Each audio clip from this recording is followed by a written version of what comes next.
자, 오늘 드릴 말씀은 믿음의 사람 기생나하이라는 제목입니다. 따라서 한번 해보겠습니다. 믿음의 사람 기생나하. 믿음의 사람 기생나하. 네. 나합이라는 사람이 기생입니다. 기생. 여리고라는 곳에서 중학집을 하면서 기생으로 살았습니다. 라합은 기생으로 살면서 몸과 마음이 다 망가지고 지치고 그렇게 천대받는 삶을 살았던 것입니다. 근데 어느 날 순간에 팔자를 다 고치고 예수님의 족보에 들어가는 놀라운 축복을 받은 여인이 됐습니다. 지금도 그렇지만은 옛날에는 또 특별히 유태인들은 여자들은 절대로 족보에 올라가지 못합니다. 그런데 예수님의 혈통을 기록한 족보에 기생 노릇을 하던 이 여자가 족보에 올라가 있습니다. 얼마나 놀라운 축복이고 놀라운 일입니까? 마태복음 1장 5절에 보면 예수님의 족보에 여자들이 5명이 올라가 있습니다. 그 중에 하나가 이 라합이라는 여자입니다. 5절을 읽어보면 라합은 이스라엘 사람 살몬과 결혼하여 그 두 사람 사이에서 보아스를 낳았고 보아스는 룻과 결혼하여 오벳을 낳았는데 오벳은 이새를 낳았고 이새는 다윗 임금을 낳았고 다윗 왕의 자손으로 예수 그리스도께서 탄생을 했습니다. 자, 그러니까 라합은 다윗 왕의 고조 할머니가 되고 예수님의 족보에 올라가는 놀라운 축복을 입게 된 것입니다. 기생으로 살던 사람이 창녀로 죽을 이방 여자가 어떻게 이렇게 그 유명한 남자들도 올라가지 못하는 예수님의 족보 혈통에 이런 여인이 이 족보에 등록이 되어질 수 있는 이 축복을 받았을까? 자, 이것을 오늘 말씀을 나누려고 그러는 겁니다. 못나고 버림받고 또 그리고 망가진 우리의 인생이 예수님을 만나서 예수님을 믿고 난 다음에 우리들의 삶의 혈통이 달라지고 과거가 달라지고 우리 미래가 달라지고 우리의 족보가 달라진다는 거예요. 예수 믿으면 새 사람이 됩니다. 예수 믿고 난 다음에 우리의 인생이 달라지는 겁니다. 소위 말하면 예수님을 믿고 난 다음에 우리의 팔자가 달라진다 그 얘기입니다. 기생 노릇을 하던 여자가 팔자가 좋은 팔자입니까? 아주 나쁜 팔자죠.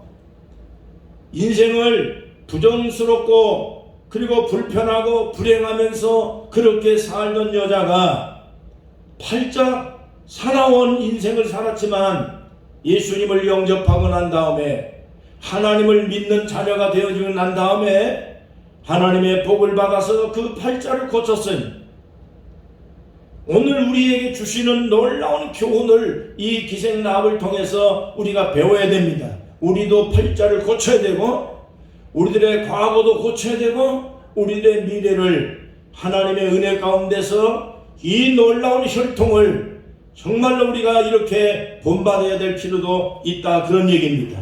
어떻게 우리가 그렇게 할 수 있을까? 세 가지를 우리가 중점적으로 말씀을 통해 교훈을 받습니다. 첫째, 기생 라합은 정탐꾼을 평안히 영접하였다 그랬습니다.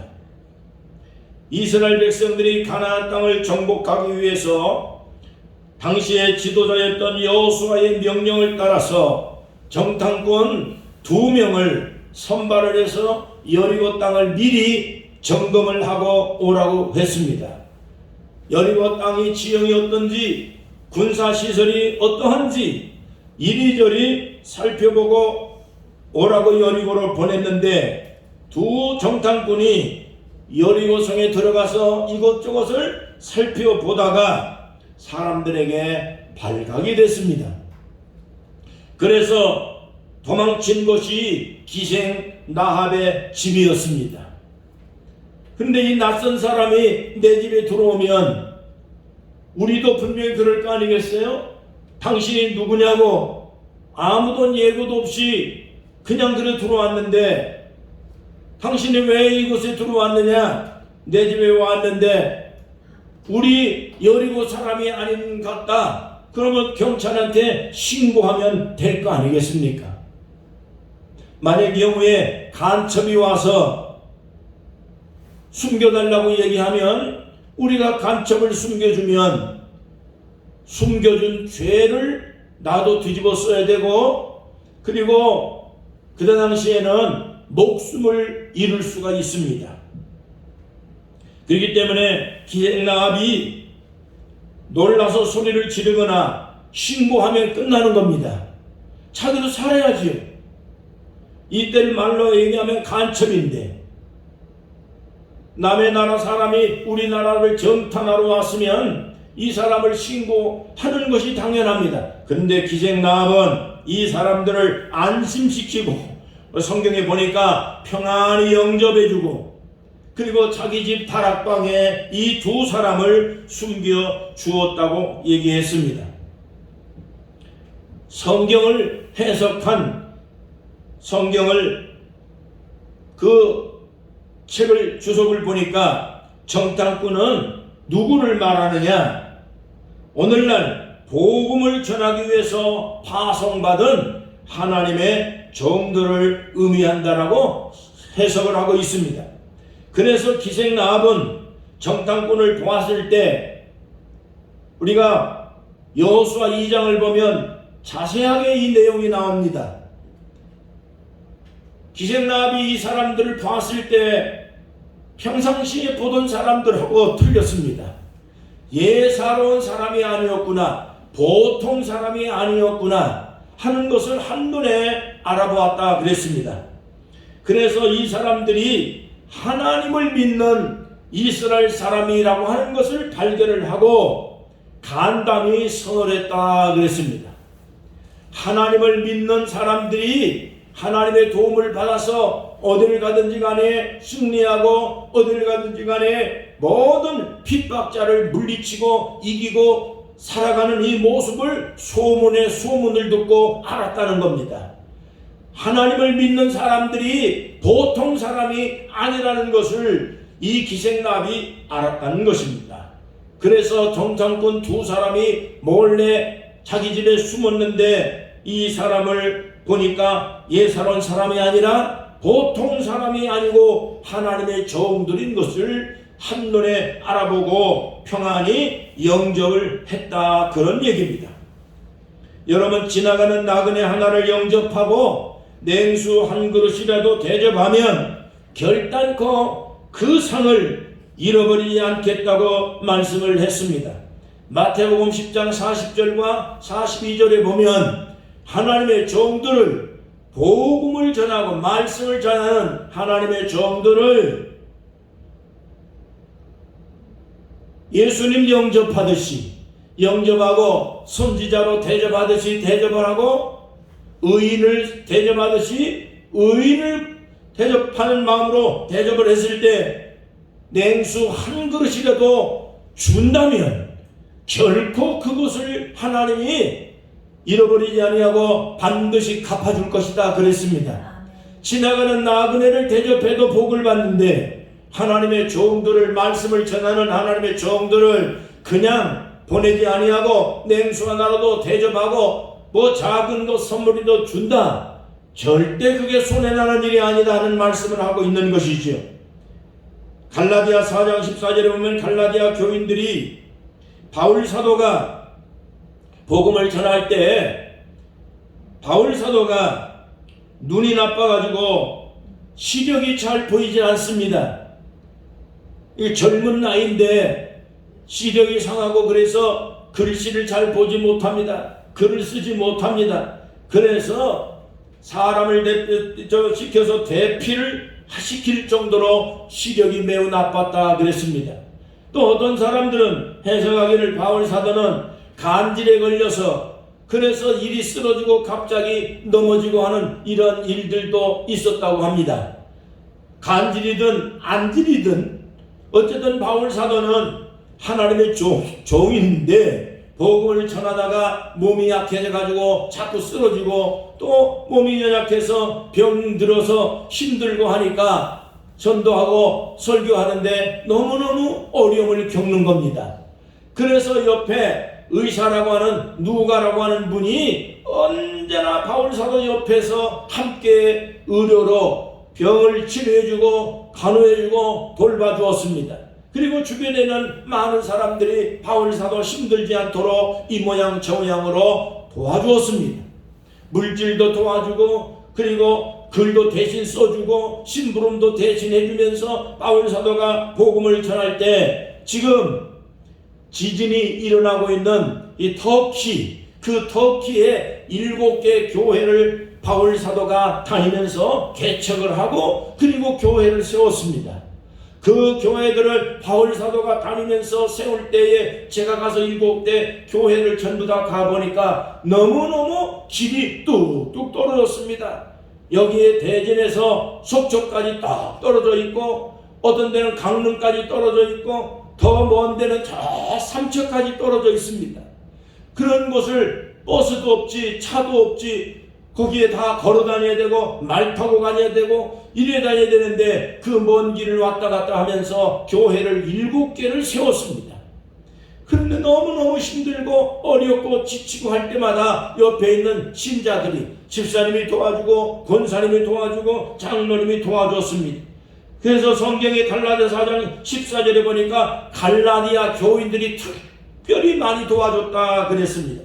그러면서 뭐라고 말씀했냐면 내가 이렇게 연약함에도 불구하고 없인 여기지도 아니하고 버리지도 아니하고 천사처럼 예수님처럼 영접해주고 돌봐주었다라고 그렇게 말씀을 기록하고 있습니다.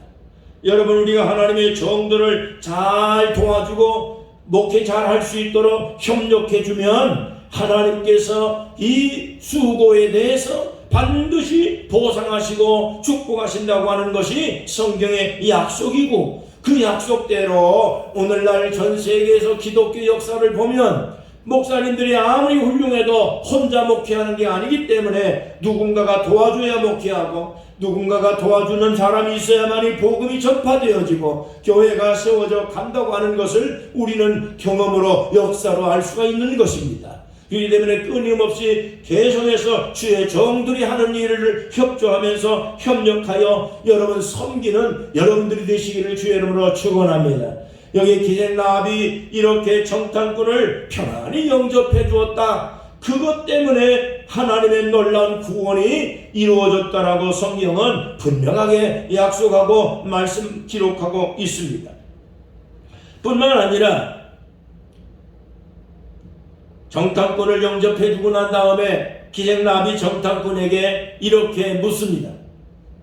나는 목숨을 걸고 당신을 도와주고 당신을 숨겨주고 그리고 당신을 피해 당하지 않도록 내가 보살펴 주었으니까 그러면 당신들이 여리고성에 왔을 때 하나님의 역사에 의해서 이 여리고를 정복을 하게 될 텐데 그러면 나는 그럼 어떻게 할 거냐?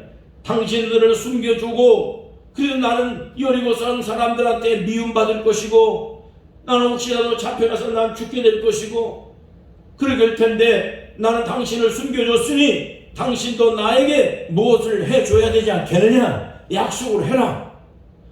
그래서 이 여리고가 멸망할 때 우리 집을 멸망시키지 않겠다고 하는 약속을 해라. 그래서 두 정탐꾼하고 맹세를 하고 거기서 언약을 하나 맺었습니다. 그래서 정탐꾼이 말하기를 당신의 집 창문에다가 붉은색 줄을 하나 다 매달아서 내려놓으면 당신이 특별한 사람이고 그리고 하나님의 구원을 받아야 될 집이라고 하는 것을 우리 백성들에게 가서 알릴 테니까 우리 백성 군사들이 들어와서 당신의 여리고를 정복할 때 빨간색 줄이 딱 내려져 있는 집은 절대 침범하지 말고 거기는 들어가지도 말고 그 사람들을 구해줘야 된다. 약속을 하겠다. 당신 집을 구원하겠다. 그 대신 당신의 가족들을 당신의 집으로 전부 다 모아서 기다리고 있어라. 이렇게 약속을 냈습니다. 그 약속한 대로 기생라합은 빨간색 줄을 창문에다가 다 내려놓고 그리고 가족들을 다 불러서 모아놓고 기다렸습니다. 약속한 대로 하나님의 백성들이 여리고의 군사들이 쳐들어와서 정복을 할 때 기생라합의 집의 창문에 빨간색 줄이 쫙 내려져 있는 것을 보고 군사가 그 집을 침범하지 아니하고 그 집의 식구들을 다 구해 주었다고 하는 것입니다. 여호수아 2장 18절의 말씀에 보면 이렇게 되어 있습니다. 우리가 이 땅에 들어올 때 우리를 달아내린 창문에 이 붉은 줄을 메고 내 부모와 형제와 내 아버지의 가족을 다 내 집에 모으라. 여호수아 2장 21절 라합이 이르되 너희의 말대로 할 것이다 하고 그들을 보내어 가게 하고 붉은 줄을 창문에 매니라 그랬습니다. 여러분 집에도 붉은 줄이 내려지기를 축복합니다. 여러분의 삶 속에 붉은 줄이 표시가 되어 있어야 됩니다.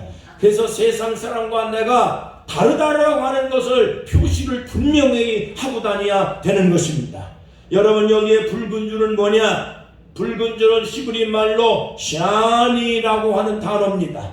샤니라는 단어는 뭐냐? 진홍색이라는 뜻입니다.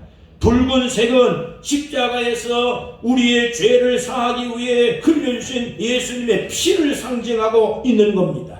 붉은색은 예수님의 피, 십자가의 피를 의미합니다. 다시 말하면 붉은색은 예수 그리스도가 우리 집에 계시다는 것을 표시를 하는 것입니다. 여러분 하나님의 심판은 다른 걸로는 절대 보지 않습니다. 하나님의 심판을 면할 사람은 누구냐? 예수 그리스도의 피가 있는 집만, 그 사람만 하나님이 구원하신다는 것을 알 수가 있습니다. 하나님의 심판은 예수의 피가 있는 집은 절대 건들지 않습니다. 예수의 피가 있는 집은 하나님이 건너갑니다. 예수님의 피가 있는 사람은 절대로 심판받지 않습니다. 절대로 다른 것은 하나님이 보지 않습니다. 그 사람이 예수를 잘 믿느냐 안 믿느냐 하는 부분은 그 사람이 예수가 마음속에 들어있는가, 그 사람이 예수의 피가 있는가, 예수 그리스도의 피로 거듭났는가, 이것이 대단히 중요한 것입니다. 여러분 우리 하나님 나라 갈 때 교파도 보지 않습니다. 하나님 나라 갈 때 학벌도 보지 않습니다. 높낮이가 필요한 게 아닙니다. 하나님의 나라는 예수의 피로 거듭난 사람만이 들어갈 수 있는 나라가 하나님 나라입니다. 여러분 그렇기 때문에 이 세상에서 교파가 어떠니, 교단이 어떠니, 학벌이 어떠니, 높낮이가 내가 신분이 높으냐 낮으냐 절대 그런 거 다 필요 없습니다. 예수 그리스도의 피만 있으면 하나님의 저주를 그냥 넘어갑니다. 여러분 하나님의 군대가 여리고에 들어갔을 때 기생라합의 창문에 붉은 줄만 보고 그냥 그 집을 넘어간 겁니다. 아무것도 보지 않습니다. 여러분 하나님의 나라에 감리교를 만든 웨슬레라는 분이 하나님 나라 갔습니다. 하나님 나라 가서 예수님께 물었습니다. 예수님, 내가 세상에 사는 동안에 감리교를 창실했습니다. 감리교를 만든 사람입니다. 이 세상에서 감리교가 최고입니다. 그래 천국에는 감리교인이 제일 많이 왔겠죠. 예수님께 물었습니다. 그런데 예수님께서 감리교인은 하나도 없다고 말씀했습니다. 웨슬레가 너무나 실망을 했습니다. 아니 감리교인이 하나도 없다니요. 내가 감리교를 만든 사람인데 감리교가 하나도 없다면 도대체가 그러면 천국에는 누가 옵니까? 장로교가 옵니까? 그랬더니 예수님 대답이 뭡니까? 장로교인도 하나도 없다 그랬습니다. 그러면 천국에 천주교인이 왔습니까? 천주교인도 하나도 없다 그럽니다. 그러면 천국에 누가 오는 데입니까? 천주교도 없고 감리교도 없고 그러면 장로교인도 없고 그러면 여기 성결교인이 있습니까? 성결교인도 없어요. 그러면 어디에 순복음교인이 왔을까요? 없어요. 하나님 나라는 그러면 누가 오는 데입니까? 예수님이 대답이 바로 이겁니다. 어린 양 예수 그리스도의 피로 죄 씻음을 받은 사람이 오는 것이다 그랬습니다. 예수 그리스도의 피로 죄 씻음을 받은 사람이 오는 것이 하나님의 나라입니다. 장로교 다닌다고 구원되는 거 아닙니다. 감리교를 다닌다고 구원되는 게 아닙니다. 제가 지난번에도 계속 말씀드렸죠. 교회가 구원시켜주는 거 아니다. 교회를 다닌다고 구원되는 게 아니다 하는 얘기입니다. 예수 그리스도의 피로 죄사함을 받아야만이 되는 겁니다. 아무리 교회를 100번을 다니고 여러분 100년을 다녀도 예수의 피로 나는 죄사함을 받았다, 예수님이 나의 구세주다 하는 이 믿음이 확실하지 않냐면 교회를 100번 다닌들, 감리교를 다닌들, 성결교를 다닌들, 순복음을 다니고 장로교를 다닌들 무슨 소용이 되겠습니까? 예수의 피로 십자가 보혈로 나는 죄수임을 받았다, 나는 새 사람이 됐다, 내 옛날 모든 죄짓던 생활 다 버리고 이제는 예수 안에서 난 새 사람이 되어 살겠다라고 하는 자신이 있어야 되고 그런 믿음이 있어야만이 구원되고 하나님의 자녀가 되는 것입니다. 그렇기 때문에 교회를 통해서 구원되는 게 아닙니다. 교회는 하나님의 말씀을 가르쳐 주는 데고 예수 잘 믿도록 인도해 주고 가르쳐 주는 곳입니다.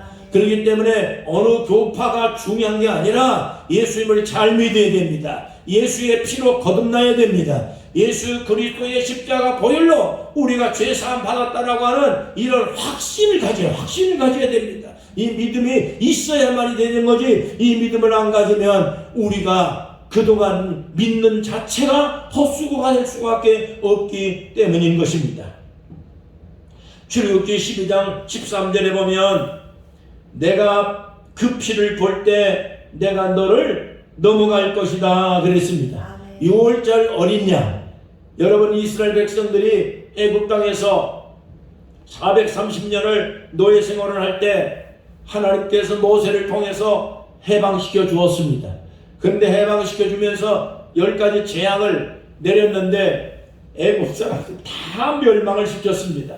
그래 마지막 날 10번째 재앙에 예수 그 어린 양 피를 집에다가 다 문에다가 바르고 문설주다 바르고 그래서 표식을 딱 빨간색 표시를 해라, 피를 발라라 그랬습니다.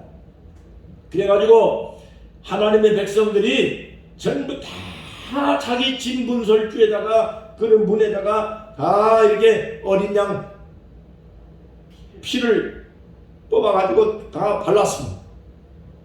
그랬더니 그날 밤에 하나님의 천사를 보냈습니다. 멸망하는 천사, 심판하는 천사, 하나님의 나라 군대들이 와가지고 피가 있는 집은 그냥 지나가고 피가 없는 집은 다 들어가서 사람을 장자를 전부 다 죽였습니다. 피가 묻어있는 집은 그냥 넘어가고 피가 없는 집은 세상에 어떤 집이라도 다 들어가서 전부 다 그 집에 있는 장자를 장손을 다 죽여버렸습니다. 그래서 그때 나온 게 피가 있는 집은 그냥 넘어간다. 그래가지고 찬송가 265장에 찬송가가 만들어진 겁니다. 넘어가리라. 그 피를 볼 때 넘어가리라 그랬습니다. 에베소 1장 10절 우리가 그리스도 안에서 그의 은혜의 풍성함을 따라 그의 피로 말미암아 구속과 죄사함을 받았느니라. 할렐루야. 그 피로 우리가 죄사함을 받았느니라. 예수 그리스도의 십자가 피로 내가 멸망한 자리에서 구원을 받았고 지옥 갈 사람이 지옥 안 가고 하나님 자녀가 됐다. 나는 분명히 하나님 자녀다. 난 죄 용서를 받았다 하는 믿음을 반드시 고백하고 그렇게 확신을 갖게 되기를 주의 이름으로 축원합니다. 아멘. 요한계시록 7장 13절 말씀해 보니까 이랬습니다. 장로 중 하나가 응답하여 내게 이르되 여기에 흰옷 입은 자들이 누구냐? 어디서 왔느냐? 내가 가로되 내 주여 당신이 알리이다 하니 그가 나더러 이르되 이는 큰 환난에서 나온 자들인데 어린 양의 피에 그 옷을 씻어 휘게 하였느니라. 이렇게 말씀한 대로 아까 말씀드린 대로 웨슬레가 하나님 나라 갔을 때 여기에 천국에 누가 옵니까? 감리교인이 옵니까? 장로교인이 옵니까? 여기에 순복음교회가 옵니까? 여기에 뭐 침례교인이 왔습니까? 성결교인이 왔습니까? 거기는 교파가 필요 없습니다. 이 세상에는 교파가 필요하고 또 교단도 다 필요하지만은 그러나 교단이 우리를 구원시켜 주는 게 아니네. 여러분, 우리가 예수 그리스도의 피로 그 옷을 씻어 휘기한 사람만이 하나님 나라에 갈 수 있다는 분명한 말씀을 여기 하고 있습니다. 예수의 피로 내 죄사함을 받았다라고 하는 믿음의 확신을 가지시고 여러분 기생나비 창가에다가 빨간색 줄을 내려 드리듯이 예수 십자가 붙들고 살아가는 여러분의 가정이 되시기를 주의 이름으로 축원합니다. 여러분의 인생은 예수의 십자가 앞세우고 살아가기를 바랍니다. 예수님의 십자가가 우리 집에 딱 있어야 됩니다. 예수님의 십자가 피가 흘러 넘치는 그러한 인생을 우리가 살도록 계속해서 주님 십자가만 바라보고 신앙생활을 할 수 있기를 바랍니다.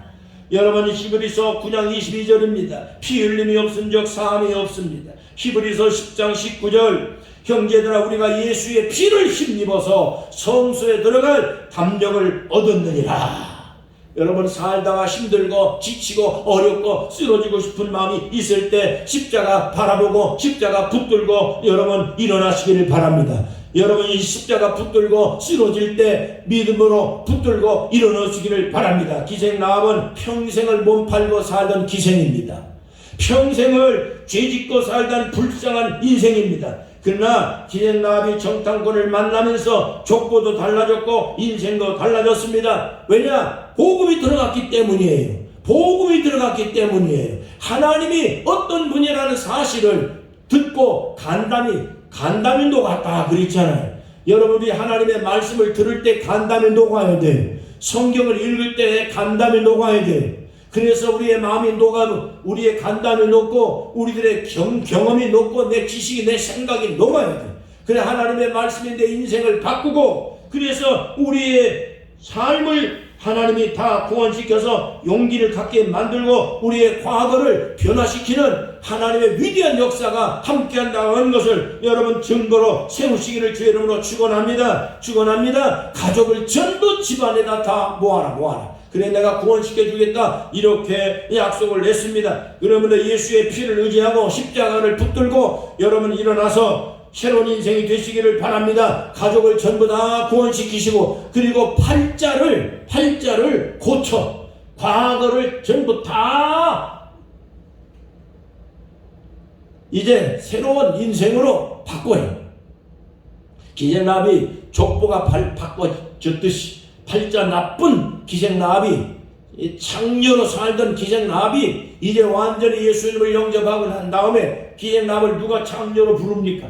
누가 기생라합을 기생으로 나쁘게 여러분 평가를 누가 합니까? 예수님의 족보에 딱 들어와 앉아 있는데 기생라합이요 위대한 가정이 됐는데 이 과거가 완전히 달라져서 새 인생이 됐는데 누가 라합을 욕합니까? 라합은 위대한 사람입니다. 위대한 여인입니다. 하나님 앞에 복을 받고 변화를 받은 놀라운 여자가 됐습니다. 여러분도 그런 인생을 우리가 반드시 살아갈 수 있기를 주의 이름으로 축원합니다. 예수 믿고 과거의 역사가 다 사라져야 돼요.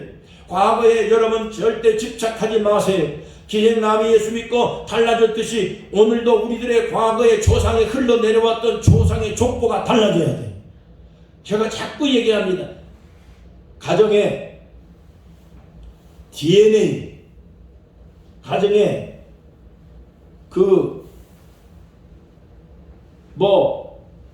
가족력 이런 거 있다 그러잖아요. 뭐 가족 중에 누가 암에 걸렸으면 그 자식들도 반드시 암에 걸린다. 또 부모님들 중에 가족들 중에 누가 무슨 그 풍이 걸렸다 그러면 그 가족 자녀들도 다 가족들 가운데도 반드시 그렇게 병이 다 내려온다. 유전이다 그러잖아요. 그런데 예수 믿고 난 다음에 우리는 그 유전병이 끊어집니다. 가족들에게서 조상에게서 내려오는 유전 때문에 신경 쓰고 걱정하고 두려워하고 여러분 거기에 얽매일 이유가 전혀 없습니다. 과거는 과거고 여러분 옛날은 옛날이고 조상은 조상입니다.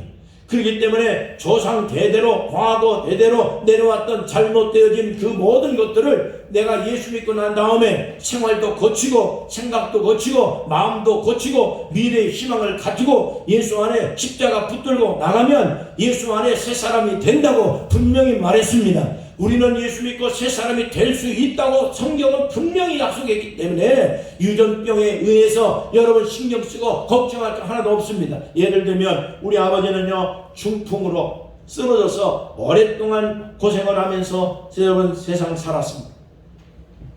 아버지가요 혈관이 풍이 걸려서 오랜 세월 고생을 많이 했습니다. 자 그런데 나도 가만히 보니까 혈관이 별로 안 좋아요. 뇌경색이 왔잖아요. 그러니까 아버지 풍으로 쓰러졌죠. 혈관이 뇌출혈로 쓰러진 거예요. 그래서 반신이 불수가 돼가지고 오랫동안 고생을 많이 했어요. 나도 신경을 많이 씁니다. 이게 병이 이런 모양이로구나. 이런 모양이로구나. 또 우리 가족들이 폐병으로 고생을 많이 했습니다. 그리고 나도 혹시 폐병에 걸리는 거 아닌가? 내가 뇌출혈 또 걸리는 거 아닌가? 걱정을 많이 어느 날 성경을 읽으면서 내가 분명하게 깨달은 것은 예수 믿으면 과거에 얽매일 이유가 없다. 조상들에 내려오는 모든 저주는 예수 이름으로 정리가 되고 그리고 새로운 족보를 만들고 새로운 혈통을 만들고 새로운 인생을 만들 수 있다. 예수 믿으면 하나님을 믿으면 출애굽기 20장 6절에 보면 죄 짓는 사람은 그 죄에 대한 대가가 3대로 4대로 내려가지만은 하나님의 은혜 가운데 예수 믿고 하나님을 섬기는 사람은 하나님의 은혜가 3대 4대가 아니라 1000대까지 내려갑니다.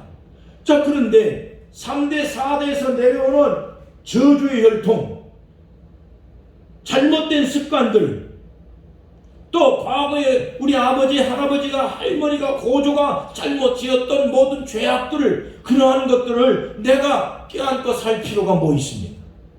하나님의 은혜가 1000대까지 내려가는데 3대 4대 내려왔던 저주를 내가 예수 믿어서 끊어버리고 과거는 전부 다 팔자를 전부 다 예수님의 십자가로 다 예수의 피로 다 씻어버리고 없애버리고 예수 믿고 새 사람이 돼서 새 인생 사는데 내가 생활 깨끗하게 만들고 환경 깨끗하게 만들고 음식 조절 잘하고 건강관리 잘하고 그러면 내가 건강한 삶을 사는데 내가 걱정할 게 뭐이니? 유전병에 의해서 걱정할 게 뭐이니? 아버지가 그렇게 병이 나서 세상을 갔어도 어머니가 그런 병이 걸려 있어도 내가 예수 안에서 신앙생활 잘하고 마음을 잘 먹고 건강관리 잘하고 음식 조절 잘하고 환경관리 잘하고 내 마음이 희망이고 적극적이고 긍정적으로 이렇게 낙천적으로 바꿔나가서 살아가면 환경이 바뀌어지고 삶이 바뀌어지는데 그 유전병에 의해서 걱정을 하고 두려워하고 할 이유가 전혀 없다는 겁니다. 여러분 과거를 다 끊어버리세요. 과거의 족보를 전부 다 버리세요. 예수의 족보를 만드시기를 주의 이름으로 축원합니다. 기생나비 예수님의 족보에 들어갔듯이 여러분 예수 믿고 난 다음에 우리의 인생도 예수님과 함께 혈통을 같이 하는 겁니다. 예수 안에서 우리는 새로운 삶을 살아가는 거기 때문에 하나님의 은혜 가운데서 여러분 이 기생나비에 달라진 것처럼 우리의 인생이 다 하나님의 축복으로 살아갈 수 있는 은혜로운 가정들이 다 되시기를 주의 이름으로 축원합니다. 기생나비처럼 하나님의 복받은 가정들을 전부 다 만드시기를 주의 이름으로 축원합니다. 저주의 줄기는 조상이 섬겨온 겁니다. 그러나 나는 예수 믿는 거기 때문에 하나님의 은혜로 내 자식들 대대에 내 손자들까지 우리 가정에 내가 속해져 있는 나의 혈족들한테는 은혜만 끼칩니다. 은혜만 내려가게 만들 것입니다. 그들을 위해 우리는 기도할 거고 그 자식들을 위해 기도하고 손자를 위해 기도하고 내 가정을 위해 오늘 아침에도 난 기도했고 그리고 오늘도 기도하고 항상 내 가정을 위해서 기도하기 때문에 저주가 왜 내려갑니까? 여러분 장녀의 집안이 장녀로 계속 살 필요는 없잖아요. 예수 믿어서 달라졌는데 뭘 걱정할 게 있겠습니까? 과거는 끝난 겁니다. 과거는 끝난 겁니다. 예수 믿는 순간에 끝난 겁니다. 그러면 예수 안에서 여러분 기생나합처럼 다 예수의 십자가 피로 깨끗한 가정을 만들고 깨끗한 인생을 지금부터 살아가시기를 주의 이름으로 축원합니다. 그 다음 세 번째, 자 히브리서 11장 31절 말씀을 잘 보십시오.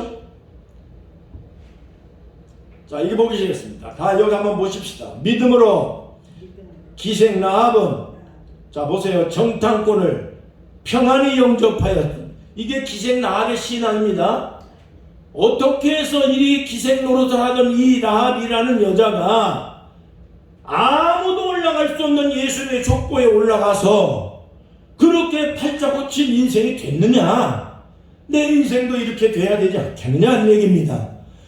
자 그렇기 때문에 우리는 과거에 얽매일이 필요가 하나도 없어요. 예수 믿고 난 다음에 조상들에게 얽매일 필요가 없다 그 얘기입니다. 예수 믿고 난 다음에 내 인생도 내 가정도 이 나합처럼 만들자.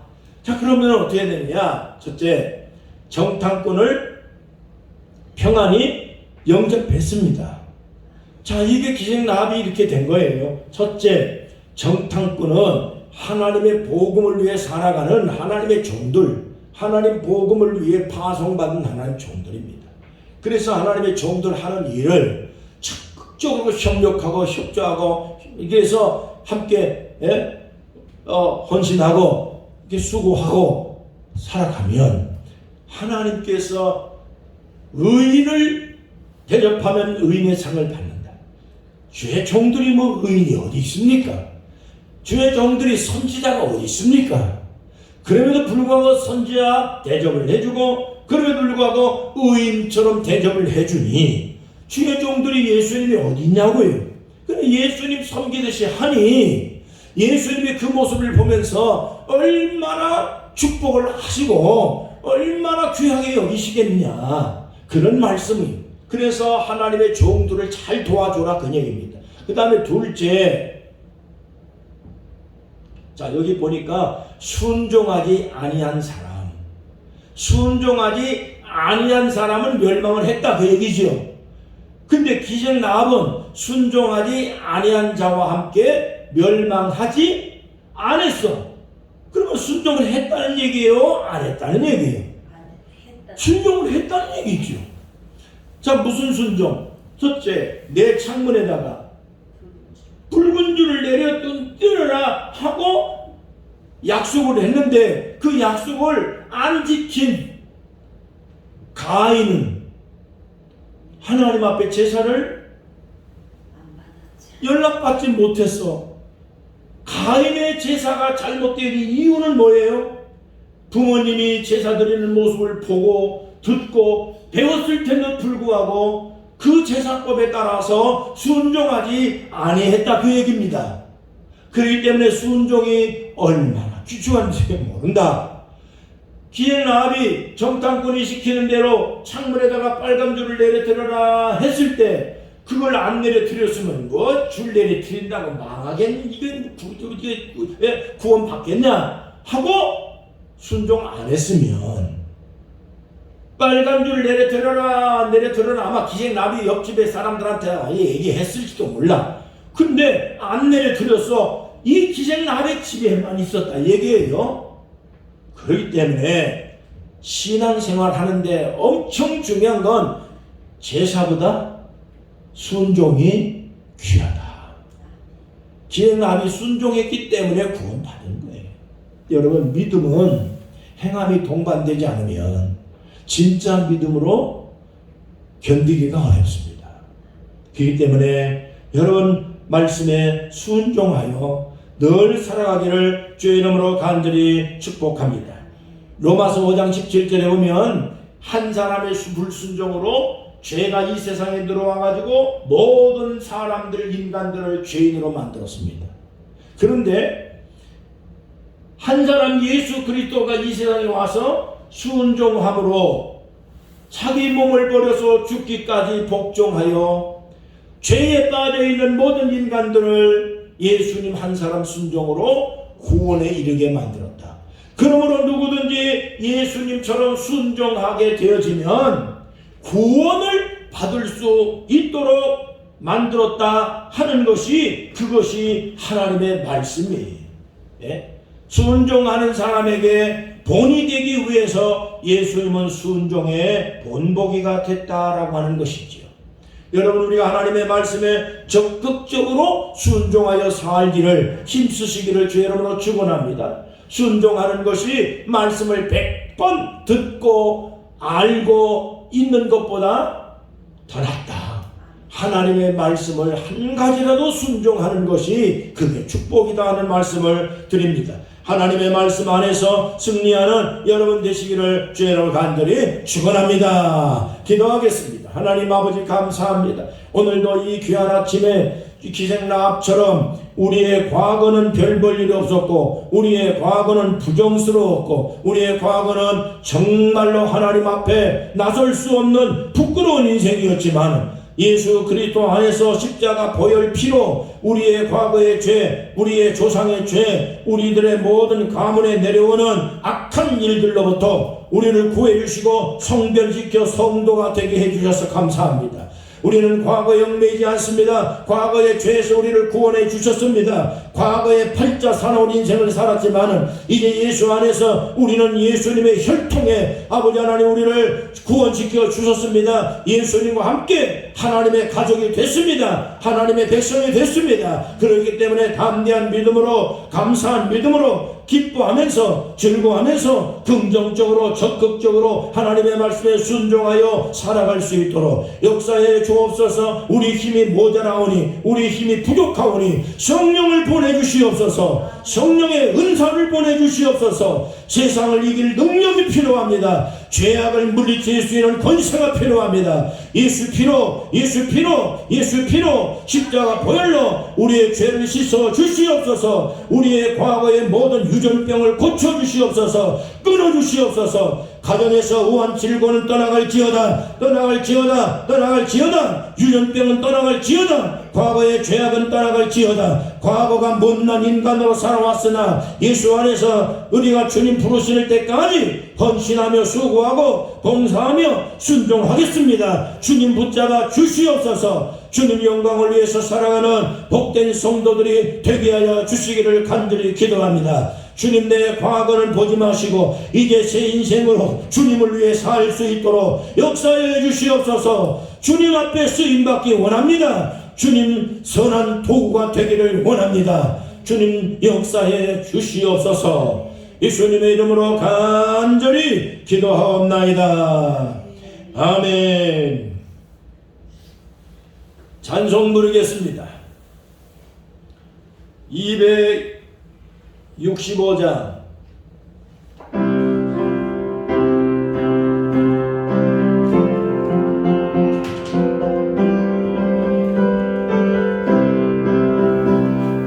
주 십자가를 지심으로 죄인을 구속하셨으니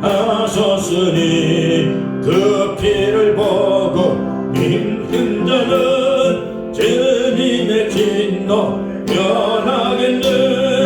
내가 그 피를 유월절 그 향해 피를 볼 때에 내가 널 넘어서 아니라 등악한 죄인 회수라고 예수는 너희 구원하네. 온몸을 피해 담글 때에 주님의 진노 면하겠네. 내가